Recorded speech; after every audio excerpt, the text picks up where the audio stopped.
Faire une transition, d'accord, mais pour aller où?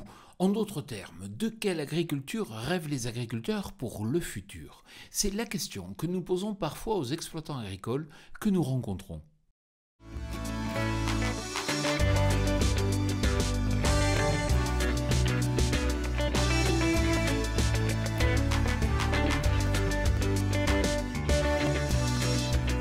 Cette semaine, je vous amène à la rencontre de Jean-Luc Lafonta, agriculteur à Larreule dans les Hautes-Pyrénées. Jean-Luc, tout d'abord, quelle production faites-vous sur votre ferme?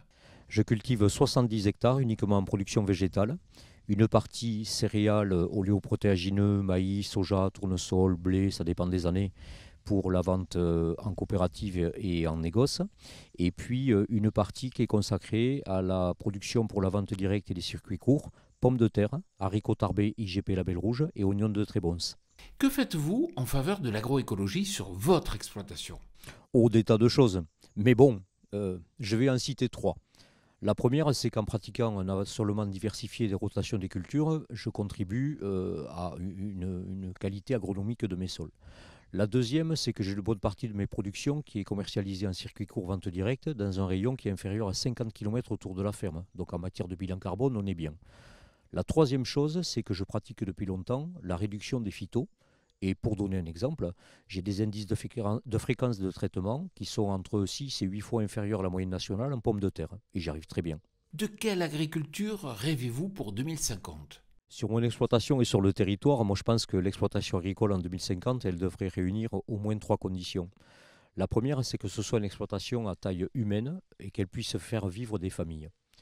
La deuxième, c'est que cette exploitation, elle soit tournée sur son territoire et que le territoire soit tourné vers elle, mais qu'elle ait aussi des voisins dans le même village, qu'il y ait d'autres agriculteurs qui soient aussi tournés sur leur territoire.